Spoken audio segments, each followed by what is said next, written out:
So when it rains Vikings news, it pours. So the Vikings hiring Ed Donatell as new DC. Also, Chris Cooper is going to be the new offensive line coach. But a favorite, Andre Patterson, is going to be leaving. He's joining the Giants. Adam Schefter, go.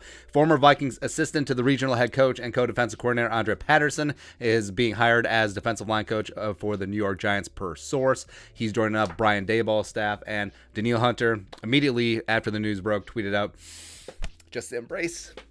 Makes you feel good. I love Andre Patterson, man. Where Patterson came along, was a part of Zimmer's inaugural staff 2014.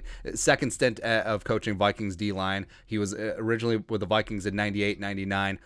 Back in the day. Coaching Johnny Randall and stuff. Just getting after him, man. I love it. Also, fun fact, when he was DC of Western Michigan in 1989, one of his defensive linemen was Terry Crews.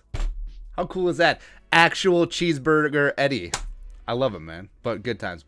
And Andre Patterson, for me, I think that he should have gotten a shot. Zimmer should have put his ego aside and stopped it with the nepotism and made Andre Patterson full-time defense coordinator and play caller. That's what he should have done, as opposed to this co-DC role thing, even though Zimmer was the one calling the play still. But it didn't happen. I digress there. And I hoped that maybe Kevin O'Connell would keep Andre Patterson on as defensive line coach, maybe assistant head coach or something like that. But it didn't happen. Andre Patterson is heading out to the Giants, and the Giants got themselves a good one, man.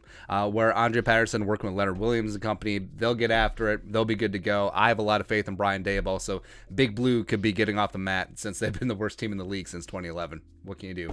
But with Patterson here in Minnesota, obviously he deserves a lot of credit for developing Danielle Hunter. Third-round pick, physical freak, low college production, 4.5 sacks during his career at LSU to becoming one of the best edge rushers in the game. Also, the late career Brian Robinson just getting the most out of 96 at the end. Everson Griffin ascending to being one of the premier pass rushers in the league. Linval becoming Linval Fringin Joseph. Because remember, he came over from the Giants, and he's a solid nose tackle, but he became a force. He was by far the best 4-3 nose tackle in the game for a hot stretch, and Andre Patterson deserves some credit there.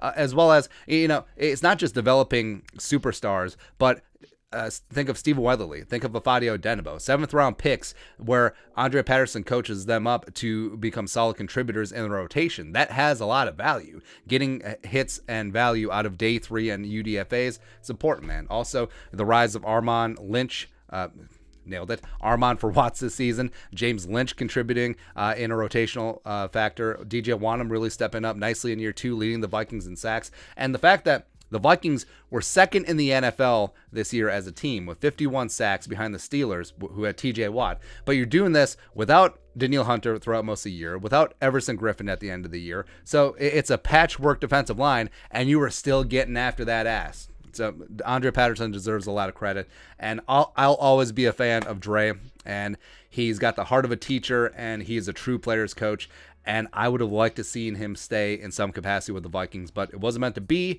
I wish Andre luck, except for when he's playing the Vikings. But Giants fans, you got yourselves a good one, man.